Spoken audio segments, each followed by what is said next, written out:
$265 billion of investor wealth quietly disappeared. Not in a crypto crash, not in a meme stock frenzy that became a cautionary tale. In an investment that financial advisors, retirement planners, and wealth managers loved. An investment sitting inside real retirement accounts belonging to real American families. An investment that had a 30-year track record, government-backed assets, and steady dividends. And between 2022 and 2024, it became one of the most painful collapses in modern investing history. That investment is called a real estate investment trust, a REIT. Before this story goes any further, hit subscribe on Dollar Grid right now. This channel breaks down the financial stories that actually affect American households every week. Subscribe now because this story is not over, and the lessons here could protect your money. Now let's go back to the moment this craze was at its absolute loudest and most dangerous. The year is 2021. The Federal Reserve has held interest rates near zero for over a decade. Savings accounts are earning less than 0.5%. CDs are paying almost nothing at all. Bond yields are historically low, and inflation is starting to crack the cost of everything. Millions of American investors are desperately searching for yield, any yield, but in this environment. And sitting right there, marketed loudly and confidently, is the REIT sector. Real estate investment trusts are companies that own income-producing real estate across America. Apartments, office buildings, warehouses, shopping malls, data centers, and hospitals. All of it. By law, REITs must distribute at least 90% of their taxable income as dividends. That legal requirement is what created the yield that made every financial advisor's eyes light up. In 2021, REITs were paying average dividend yields between 4 and 12% annually. In a world where a savings account paid 0.4%, a 7% REIT dividend looked extraordinary. The marketing around REITs exploded across YouTube channels, financial blogs, and advisor presentations. Passive income from real estate without being a landlord became the rallying cry of the entire sector. By the end of 2021, according to NAREIT data, total U.S. REIT market capitalization hit $1.75 trillion. 170 million Americans, roughly 50% of the U.S. population, had some REIT exposure in their portfolios. That 170 million number is not Wall Street money. That is teachers, nurses, firefighters, and retirees. That is the family retirement account. That is the Roth IRA that took decades to build. And here is the structural vulnerability that almost nobody in the mainstream financial media explained clearly. REITs are not just real estate companies. They are heavily leveraged financial vehicles by design. To pay those generous dividends, REITs borrow enormous amounts of money to buy more properties. That borrowing is called leverage. And leverage has one mortal enemy, rising interest rates. When interest rates rise, REITs face two simultaneous problems that hit them from completely different directions. Problem one, the cost of their existing and new debt increases, compressing profit margins immediately. Problem two, property values decline because buyers must now use higher rate financing to purchase assets. In a zero-rate environment, both of those problems are invisible and the dividends look sustainable indefinitely. The moment the Fed started moving, both problems activated at the same time across the entire sector. On March 16, 2022, the Federal Reserve raised interest rates by 0.25%, the first hike in 3 years. Most Americans didn't even notice. The financial media covered it as a small expected policy adjustment. But inside the REIT market, that first hike was the first crack in a wall that was about to collapse. By the end of 2022, the Fed had raised rates 7 times in a single calendar year alone. The federal funds rate went from near zero in January 2022 to 4.25% by December 2022. That is one of the fastest interest rate increases in the entire history of the Federal Reserve. The FTSE NAREIT Mortgage REITs Index fell approximately 35% in 2022 alone, according to NAREIT data. That 35% drop happened in a single year. And that was just the beginning of the damage. The publicly traded U.S. REIT market cap collapsed from $1.75 trillion in 2021 to $1.37 trillion by 2023. That is $380 billion erased from the publicly traded side of the sector in under 24 months. And the publicly traded collapse was only half the story. The private REIT market was about to crack loudly. Private, non-traded REITs are products sold specifically to everyday investors through financial advisors and brokers. Unlike stocks, these products don't trade on public markets. Investors can only exit through controlled redemption windows. They were marketed as more stable than public REITs. Smoother returns, less volatility, safer income. Blackstone's BREIT, Blackstone Real Estate Income Trust, became the crown jewel of this private REIT boom. At its peak in early 2022, BREIT had nearly $145 billion in total assets, according to CoStar News. It was the single largest non-traded REIT in American history, and it was growing every single month. Starwood Capital's SREIT, its closest rival, held over $22 billion in assets at its early 2022 peak. Together, these two products collected billions from American investors seeking that steady, generous yield. And here's the specific mechanism that turned this craze into an investor panic by late 2022. As the Fed raised rates, property values across commercial real estate began declining sharply everywhere. Public REITs, because they trade daily on stock exchanges, immediately reflected those declining values in their prices. Investors watching public REIT stocks drop 25, 30, even 35% started making a very logical comparison. They looked at their private REIT statements and saw valuations that had barely moved from peak levels.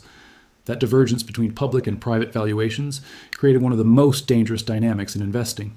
It told informed investors that either private REITs were dramatically overvalued or public ones were overcorrecting. The weight of evidence, Fed policy, rate levels, property transaction data pointed clearly toward one conclusion.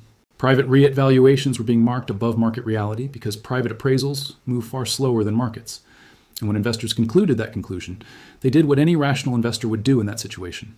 They reached for the redemption button and asked for their money back, all at the same time. In November 2022, Blackstone's BREIT received redemption requests it simply could not fully honor from investors. It allowed investors to withdraw only $1.3 billion, representing just 43% of the redemption requests received. The remaining 57% of investors who requested their money were told to wait and come back later. That single moment, November 2022, was when the craze officially became a panic. Because when investors hear the word wait, they don't hear patience, they hear danger. They hear the door's closing and not everyone is getting out before it shuts completely.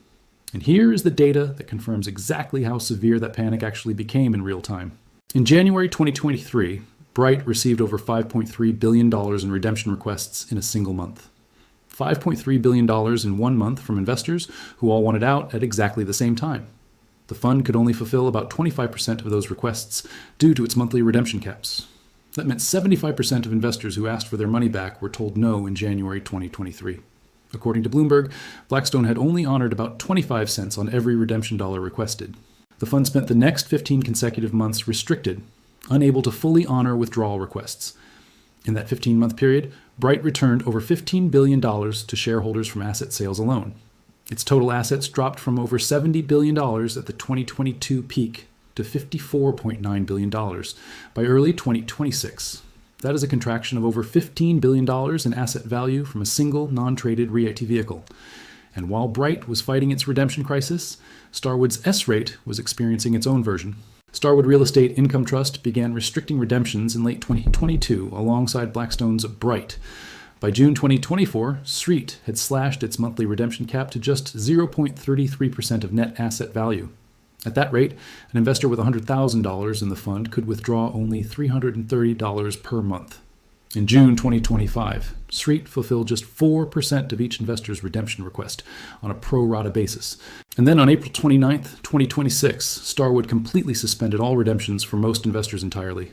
Barry Sternlicht, Starwood's CEO, wrote to shareholders that the status quo is no longer tenable. He said continuing the existing policy was not in the best interests of shareholders or sustainable. At the same time, SREIT cut its annualized distribution rate from 6.3% down to 4.7%. The dividend cut hit investors who had bought in specifically for that reliable income stream. The investor who chose SREIT because it paid 6.3% is now receiving 4.7% and cannot leave. That is not an abstract financial statistic. That is a real American investor in a real financial trap. Now let's connect the public REIT collapse to the same investors who thought they were in a safer vehicle. On the public side, office REITs became the most visible symbol of the interest rate destruction.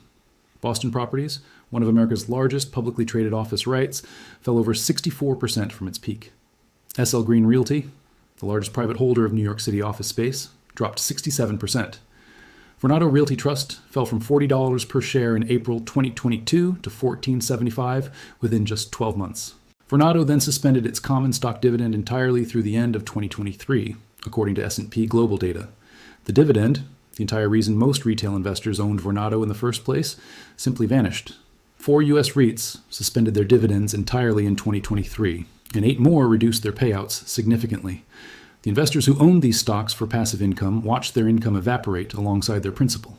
And critically, many of these investors had been told by their financial advisors that REITs were defensive. Real estate is always a store of value. Real assets protect you from inflation. The dividends are safe. Those narratives collapsed under the weight of a Fed that raised rates 11 times in 18 months. Now here's the bigger picture lesson that connects every piece of this story to American household finances. The $265 billion figure is not invented. Here's exactly where it comes from in the verified data. U.S. REIT total market cap dropped from $1.75 trillion in 2021 to approximately $1.37 trillion by late 2023. That is a $380 billion publicly traded decline. The non-traded side lost additional billions beyond that. The $265 billion figure represents the portion of that loss most directly attributable to private non-traded REITs. The sector that raised $120 billion in 2022 saw fundraising collapse to $92 billion in 2023 and shrink further. Non-traded REITs collectively fulfilled $56 billion in redemptions, while simultaneously watching assets contract sharply. 170 million Americans had BREIT exposure in 2021. Those 170 million people felt this collapse in their statements, not through dramatic breaking news alerts, through quarterly statements that quietly showed declining balances, through dividend payments that arrived lower than expected or sometimes failed to arrive at all, through phone calls to financial advisors who had to explain why a safe investment was suddenly not safe. This is how financial damage works on Main Street America. Quietly, gradually, without a headline to blame. Now here is what every American investor needs to take away from this story right now in 2026. The REIT sector is not dead. BREIT raised $1.2 billion in Q1 2026, its highest quarterly raise in 3 years. Some well-capitalized REITs in industrial, logistics, and data center sectors performed strongly through the entire period. The problem was never REITs as an asset class. The problem was leverage meeting the wrong interest rate environment. And that is the universal lesson that applies to every investment decision every American makes going forward. Any investment that promises above-market yield in a low-rate environment deserves a specific question immediately. That question is, what happens to this investment if interest rates double or triple from current levels? If the answer is, it would struggle significantly, then that investment deserves a much smaller portfolio allocation. The investors who lost the most in the rate collapse were the ones most concentrated in a single asset class. They heard passive income and real assets and 7% yield and allocated heavily without modeling downside. The investors who came through this period best held diversified positions, understood leverage risk, and sized accordingly. That difference between understanding a product's structure and simply trusting its marketing is everything in investing. The $265 billion was not taken by a fraudster. It was not stolen by a corrupt institution or a scammer. It was quietly transferred from investors who did not fully understand the product to the market itself. And the market does not discriminate. It does not care whether you are a teacher or a hedge fund manager. It does not care what your financial advisor told you or what the dividend yield looked like in 2021. Understanding the structure of what you own is the only protection that never fails in any market cycle. If Dollar Grid broke the story down in a way that helps protect your money, subscribe right now. Hit subscribe for Dollar Grid. Drop a comment below and tell us which financial story you want next. This channel exists to give every American the financial intelligence that used to cost thousands of dollars. Subscribe, comment, share this video with someone whose retirement account deserves to be better protected today.